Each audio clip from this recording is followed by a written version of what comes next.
Salut à tous, c'est Joubin Dylan de Apple 2000.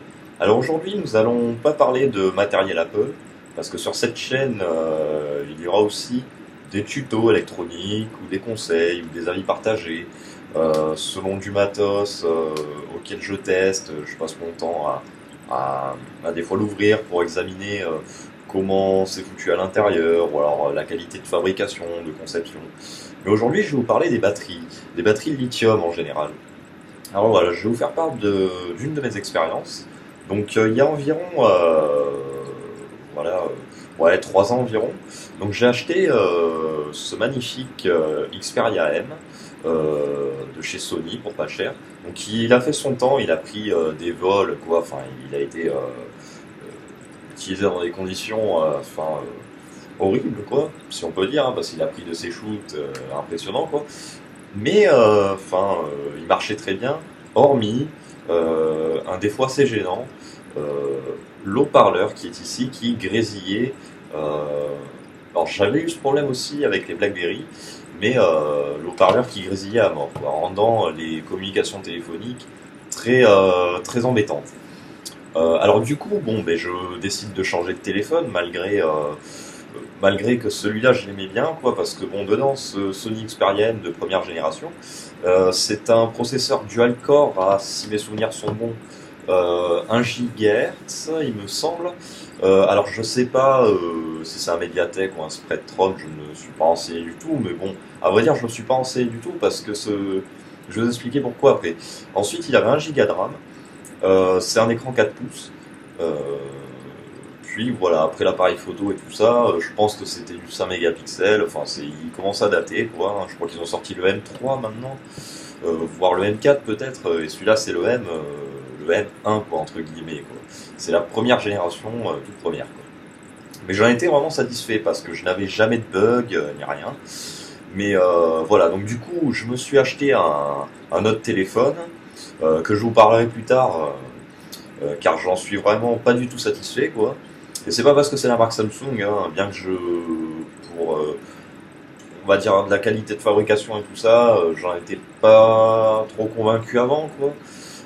Je leur crachais même sur la gueule, quoi. Et bon, comme moi, pour moi, un téléphone, voilà, bon, alors, tout ce qui est ordi et tout ça, c'est une importance pour moi, mais par contre, bon, j'ai eu un iPhone 3GS, mais après, je m'en fous un peu, quoi. Un téléphone, c'est un téléphone pour l'utilisation que j'en fais. Moi, de toute façon, j'ai pas besoin d'un truc à, allez, on va dire, plus de 100 balles, quoi.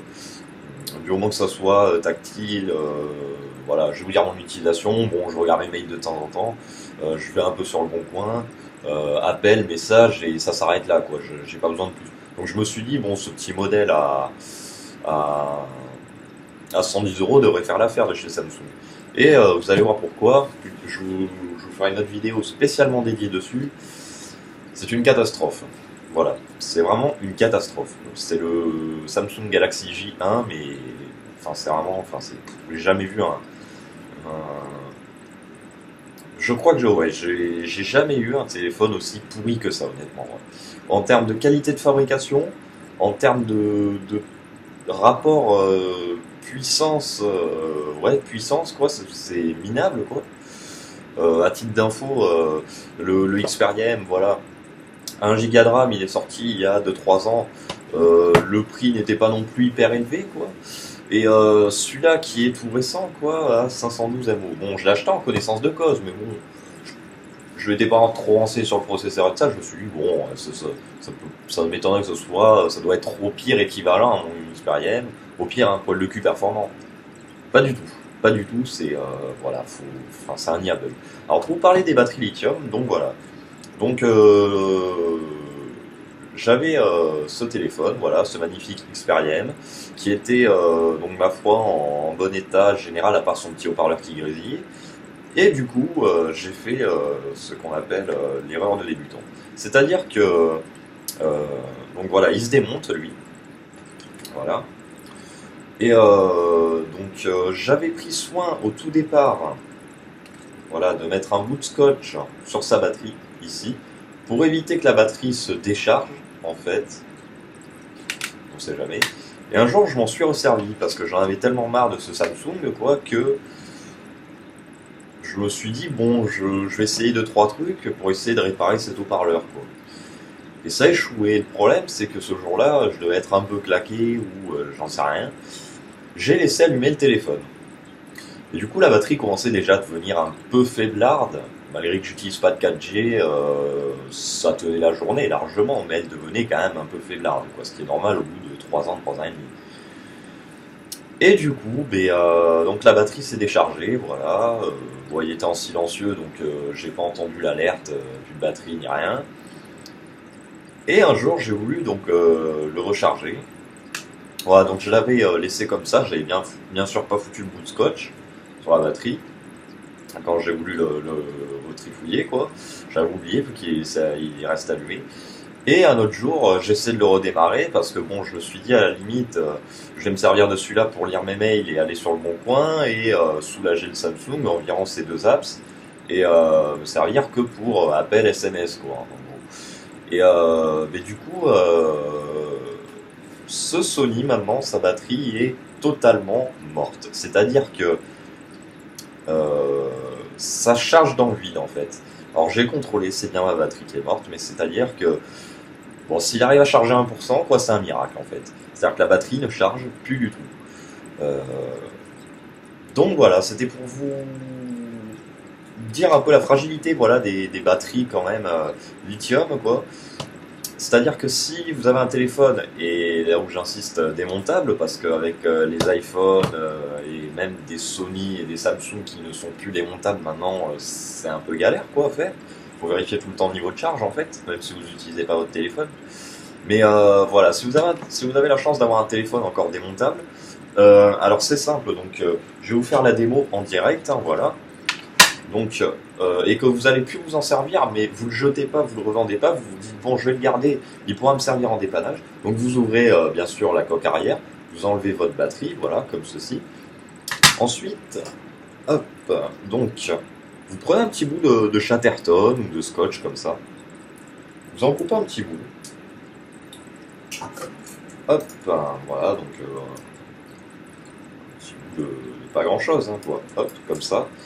Ensuite, vous les mettez, donc vous voyez là, là il y en a 3 ici en l'occurrence, les 3 plots de la batterie, et vous le mettez bien dessus comme ça. Voilà. Et ensuite, vous remettez dans votre téléphone. Ce qui fait que, alors vous vérifiez bien quand même quand vous le remettez que voilà, le scotch n'a pas percé, ici ce n'est pas le cas. Voilà. Vous le remettez bien dans votre téléphone, comme ça.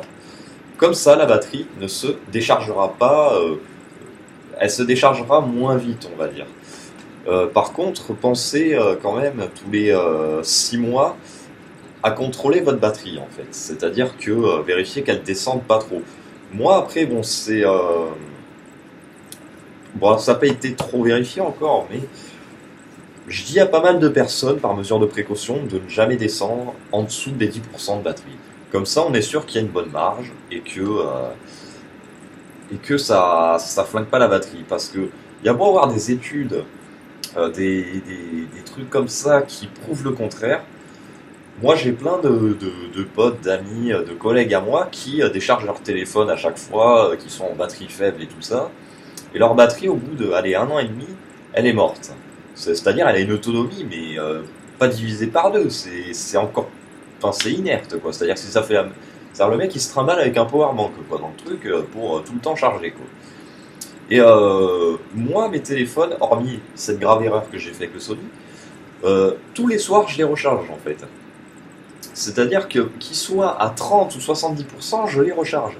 Et je vois le Sony a tenu quand même avec des fois du Wi-Fi allumé toute la journée, parce que quand, exemple, là je suis chez moi, le Wi-Fi sur le téléphone est allumé toute la journée.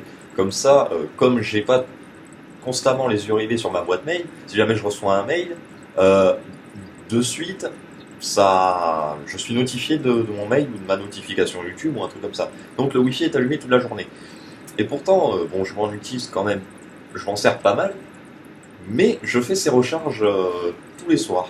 Et j'ai l'impression que là où, parce que j'ai déjà eu le cas, là où des potes avaient le même téléphone que moi, acheté quasiment au même moment, quoi. Hein. Donc bon, la comparaison peut être très réelle, quoi. Et j'ai l'impression que des fois, ne pas décharger sa batterie entièrement, c'est-à-dire la recharger tous les soirs, a tendance à prolonger la durée de vie, en fait. Je sais pas par quel phénomène ou un truc comme ça je peux vous expliquer ça, mais c'est un constat que j'ai fait. Je vois une personne que je connais très bien, elle a une tablette Galaxy Tab 2, et tout le temps, batterie faible, voilà, tirer à fond dessus avec de la data à fond et tout ça. Et dès qu'il arrive en batterie faible, oh, je continue un peu, continuer, ça jusqu'à ce que la tablette s'éteigne. Ouais, mais au bout de, allez, un an et demi, la batterie elle était inerte, quoi. Elle était morte, elle tenait plus jusqu'au jour où, comme mon Sony, c'est-à-dire que il a voulu brancher et ça chargeait, mais ça chargeait dans le vide, quoi, parce que ça affichait un pourcentage que dalle, quoi. Sauf que là, le Sony, bon, c'est une erreur, c'est l'erreur qui l'a plombé, parce que j'aurais pas fait cette erreur, il y aurait pas eu de raison. La batterie, bon, serait plus faible qu'il y a 3 ans, qu'il y a 3 ans, mais elle serait toujours vivante, quoi. C'est-à-dire que j'aurais toujours une autonomie, ouais, d'une bonne journée avec l'utilisation que j'en fais. Donc voilà, c'était pour vous prévenir, voilà, de, de bien chouchouter vos batteries. Voilà, alors ce système-là, comme je vous dis, avec le Chatterton est nickel. Par contre, pensez bien à l'enlever et recharger vos batteries tous les 6 mois quand même, quoi. Je sais que c'est chiant à faire, je sais qu'il faut y penser, je peux comprendre. Et là, si vous voulez garder une batterie, c'est comme les onduleurs, hein. Ça c'est pareil, c'est prévu que je fasse une vidéo sur à quoi sert un onduleur. Je vais vous expliquer, souvent on voit, alors moi dans le Médoc, certains gardiens autorisent de récupérer en déchetterie illégalement, hein. C'est-à-dire que ils nous disent oui, allez-y, bien sûr, et tout ça. Enfin, on apporte des trucs, et bon, on perd 2-3 trucs, voilà. Et souvent, j'ai récupéré quelques onduleurs là où c'était juste la batterie qui était morte. Et en fait, bon, je ferai une vidéo de A à Z sur comment fonctionne un onduleur, comment l'entretenir et tout ça, mais là pour en revenir sur les batteries, sur les onduleurs c'était la même chose, c'est-à-dire que l'onduleur, il était allumé mais la batterie n'avait pas servi, elle s'est déchargée, et une batterie comme celle-ci, voilà. Hop, bon là c'est un autre type de batterie, voilà, mais ce type de batterie, c'est pour, normalement c'est du 12 volts. Si vous descendez au-dessous de 10 volts, votre batterie, vous pouvez la jeter, quoi, hein, c'est-à-dire qu'elle est morte. Hein. D'où l'importance de souvent faire des cycles pour contrôler que la batterie, elle descende pas trop bas, en fait. La charger pour qu'elle se remette à son niveau de charge normal. Voilà, donc c'était une petite vidéo assez rapide pour vous mettre en garde, voilà, contre les batteries. Bien sûr, ne faites pas de bêtises, quoi. Essayez pas d'ouvrir votre batterie ou un truc comme ça. Ça pourrait être dangereux, quoi. Ni de faire des soudures dessus ou des trucs comme ça. Enfin, vous pouvez le faire, mais bon, à condition vraiment de savoir où sont les bonnes bornes de la batterie, si c'est pas indiqué et tout ça. Enfin, je veux dire, si vous êtes un amateur, vous tentez pas ça. Voilà, donc c'était pour vous mettre en garde sur comment allonger la durée de vie, on va dire, de sa batterie. Même si une batterie s'use, hein, comme toute batterie, mais voilà, tant qu'à faire, autant la prolonger au maximum. Voilà, cette vidéo est terminée. Je vous remercie de vous l'avoir regardée. Si vous avez des suggestions à faire, dites-moi par commentaire, ou si vous voulez pas, dans mon mail, voilà, qui est mentionné dans la description. Et voilà, à la prochaine, c'était Joubin Dylan de Apple 2000.